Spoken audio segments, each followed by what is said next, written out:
It's usually easy to figure out how a criminal enters a crime scene, but in this case, it was far from clear. It looked like the killer vanished in thin air. And perhaps he had.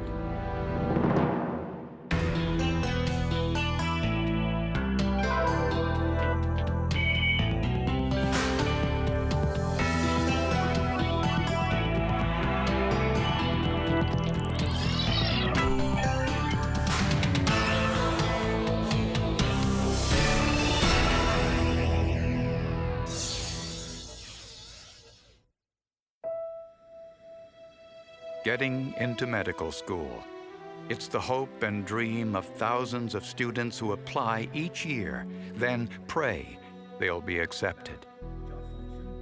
Michael Andrade was one of those hopefuls. He really wanted to be a doctor. He really wanted to help people. Just recently, my mom told me, she used to tell him, "Don't worry, Michael, all your hard work's gonna pay off," because he worked really hard at school. In 2005, Michael was a pre-med student at St. Mary's University in San Antonio, Texas. He decided not to live in the dorms, so he rented an apartment a few miles from campus. He actually chose that apartment because it seemed more family-oriented than the other apartments. He said that was the one he felt safer at. One morning in February of that year, workmen smelled smoke coming from Michael's apartment.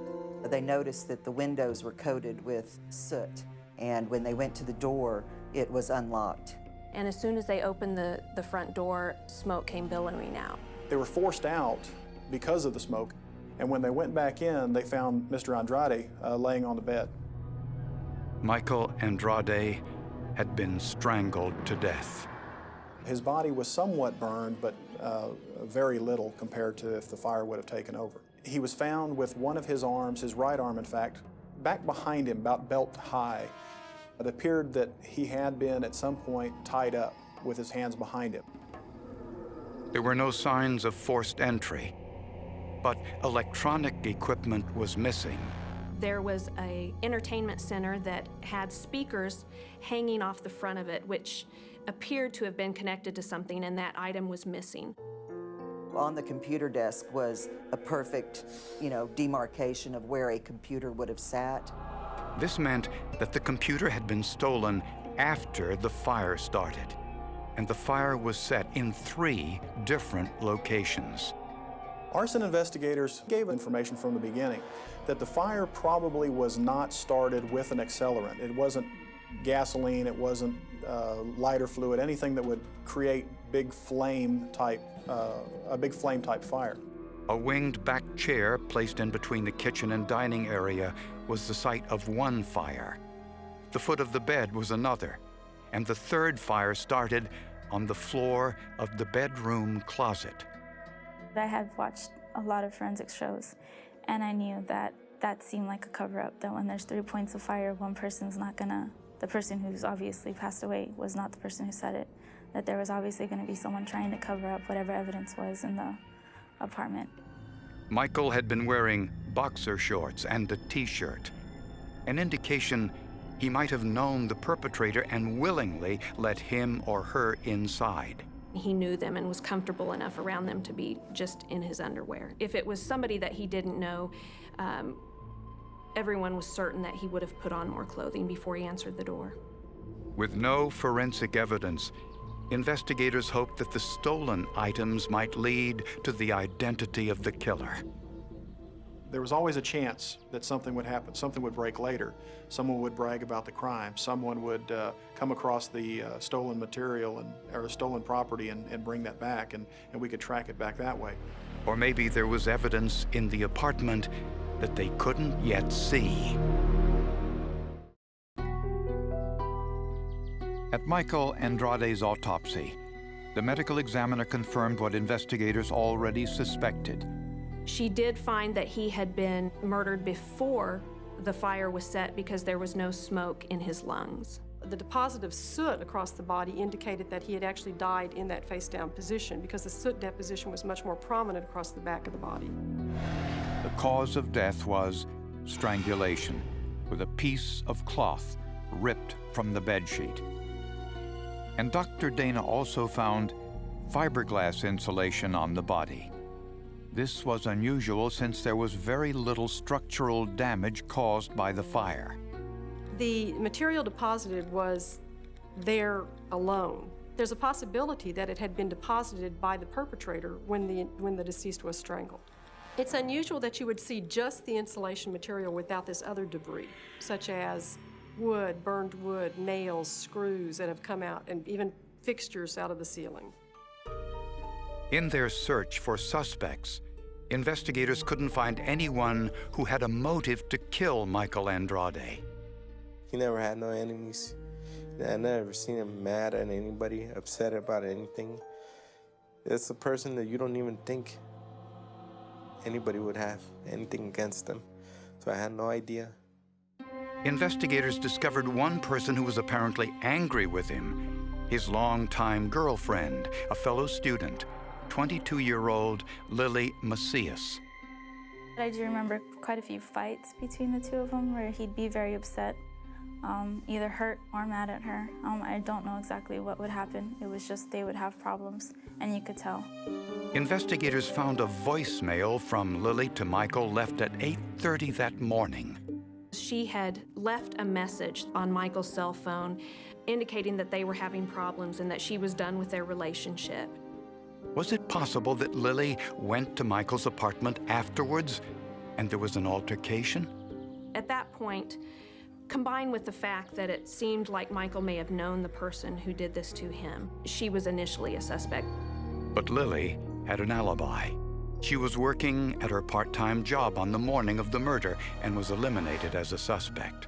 She was very forthcoming. She was willing to give us a statement, willing to allow us search of her apartment, willing to allow us a search of her vehicle. Michael's sister, Stephanie, provided the first solid lead.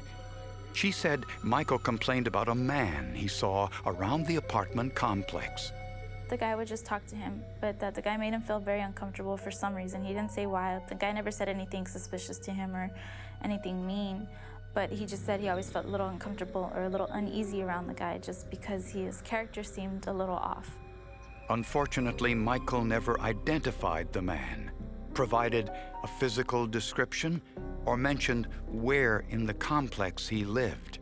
Right at that point, the investigators had merely the crime scene, and a very large universe of potential suspects with not a whole lot to go on pinpointing a specific person. With no other suspects for the murder of Michael Andrade, investigators appealed to the public for help. 4 days later, an anonymous tipster called. The Crime Stoppers tip was amazing in its detail. The tipster told police the killer didn't enter Andrade's apartment through the front door or even a window. He entered through an attic crawl space. The tipster knew that Mr. Andrade's laptop was missing, knew about the contents of the laptop, which was never public information. You really have to question, how would somebody know this kind of information? Investigators got an anonymous tip in the Michael Andrade murder investigation that the killer entered Michael's apartment through a crawl space in the attic.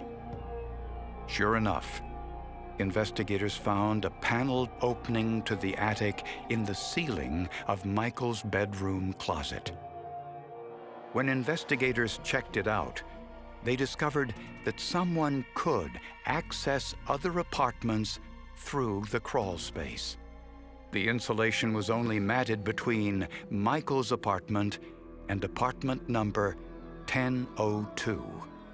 These spaces connected to each other. It was something I would have never thought of. It was something that, unless you were a maintenance person, I would figure you wouldn't know about. None of the insulation above any of the other apartments had been disturbed. The only apartment that had been disturbed was Michael Andrade's apartment. The tenant of apartment 1002 was 23-year-old Maria Solis, a single mother who lived there with her 3-year-old son. Hi. How are you? Good, how are you? Maria, I'm Detective Titus with the Santa Cruz. When questioned by police, Maria claimed she didn't even know Michael Andrade or where he lived. But investigators didn't believe her, so they took the unusual step of confiscating Maria's vacuum cleaner and the clothes in her hamper. Investigators found a pair of men's jeans, and on those jeans were tiny glass fibers. The small air pockets within the glass had expanded, creating a distinctive football shape. This was fiberglass insulation that had been in or near a fire. The evidence was not destroyed, it was simply charred. This gave it unique properties, something that I can compare back to with any standards that were found at the scene. The charred insulation on these jeans was consistent with the charred insulation found on Michael Andrade's body. The insulation was unique. It was burnt insulation. So it wasn't a situation where the person could say, I'd been working at a construction site, that's how I got this insulation on my clothing. Wrapped around the spool of the vacuum cleaner, investigators found highly distinctive thread. Black polyester fibers were wrapped around cotton fibers, then colored with an unusual combination of dyes. This fibers bundle is composed of polyester and cotton. It's a blend. It also has the dark colored polyester that gives the dyeing characteristics and adds some strength to the thread. This thread was consistent with thread found around Michael's neck. It matched his bed sheet, which had been torn and used as a ligature. Microscopically, it was the pattern that the threads had that were able to give me that distinguishing or that unique appearance that associated with the bedding material. Also in Maria's apartment, investigators found a video camera and keys to a Ford truck. The video contained images of Michael Andrade's family, proof that the camera was Michael's. And the car keys were Michael's too. Michael Andrade's truck was a Ford F-150, and these keys were Ford keys. Went down with the alarm remote on the set of keys and opened up his truck. Investigators confronted Maria Solis and wanted to know who owned the men's jeans found in her hamper. After she was threatened with prosecution, Maria Solis changed her story.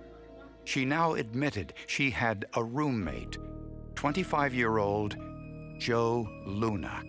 She met Luna over the internet and seemed to me to be desperate to be in a relationship with a man, and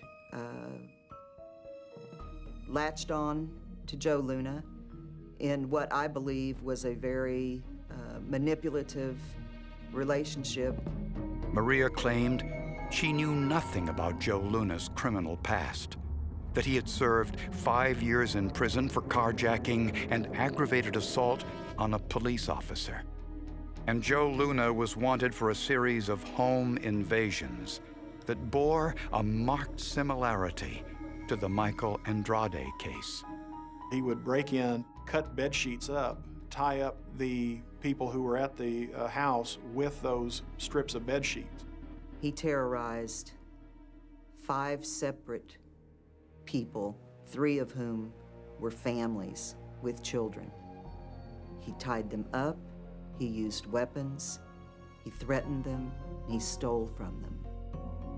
Brooke Envik was a victim of one of those home invasions. It's just indescribable. I mean, you feel like your home is where you're safe. After the robbery, Brooke found forensic evidence the perpetrator had left behind. And we noticed that 2 cigarette butts were in the garage.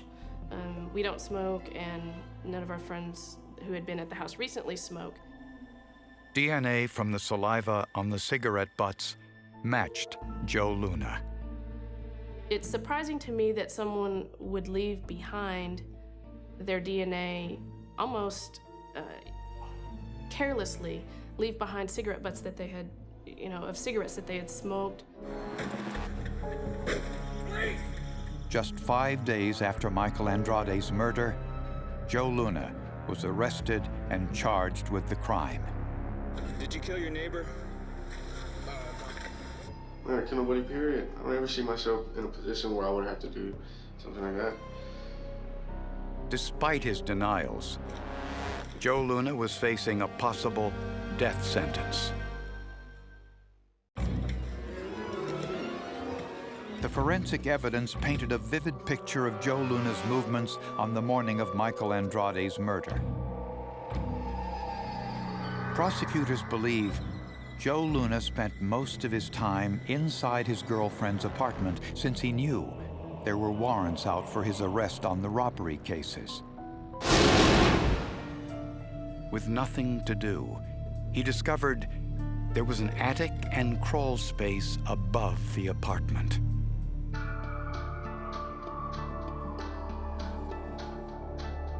So he looked around and discovered there was another apartment just 60 feet away, Michael Andrade's apartment. Prosecutors believe he opened the panel in Michael's bedroom closet, and when he didn't hear any sound, dropped in. But Michael was sleeping, and the noise woke him up. There was a struggle. Luna tore the bedsheets, bound Michael's hands behind his back, and strangled him to death, fearing that Michael could identify him. To mask the evidence, he set fire to the clothes in Michael's closet and returned to his girlfriend's apartment through the crawl space. When he didn't hear the fire alarm sound, he suspected the fire went out, so he returned to Michael's apartment to start the fire again. He stole Michael's computer, electronic equipment, and his car keys. Before leaving, he set the 2 additional fires.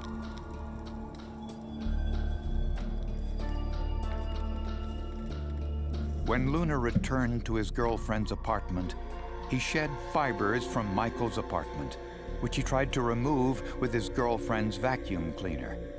And he put his jeans into the clothes hamper, which had the burned insulation on them. Having that forensics evidence in your back pocket as an investigator is just something that you can't overcome. When it's on your clothing, there's a real hard hurdle to overcome to say that I didn't do it now. During her police interrogation, Maria Solis eventually admitted that Luna had confessed. Well, it's like I went into an apartment. And he's just like, well, somebody was there when I got there. And I'm like, okay. And he's like, well, they saw me. It's like, so, it's like I had to do what I had to do. And I'm like, what are you talking about? What did you think in your mind that he did? That he had hurt somebody, that he had done what he did to this boy. I don't like to say the 4-letter word. I need you to say the word. That he had taken this person's life. Joe Luna headed for trial insisting he was innocent. But the forensic evidence caused him to reconsider. The fiber evidence that was found and the fiber evidence that I had looked at was apparently so compelling that the defendant didn't want to continue on with this case, which is quite unusual for a capital murder trial. So Luna changed his plea to guilty and admitted what he had done in open court. Sure, how you pleaded the charges in count one? He testified that he enjoyed it, that he lived for the adrenaline rush that it gave him to victimize people and to get away with it. I cannot fathom the terror that that young man went through. And really, there could be nothing worse than seeing a Joe Luna walk out of your closet. In March of 2006, Luna asked the jury to give him the death penalty. They willingly obliged. There are certain people in our society that have absolutely forfeited their right to live among us by their own actions and by their own decisions. Joe Luna is one of those people. Ironically, Joe Luna tried to cover up his crime by burning the evidence, but he didn't destroy it. Instead, he made those tiny glass insulation fibers more distinctive. It was actually the last way I thought that they would catch him. That was furthest from my mind, that it would be in a vacuum. You have to have the forensics. You have to have the evidence that can't skip town. You have to have the evidence that can't lie to you. As my old professor once said, there is no such thing as a perfect crime.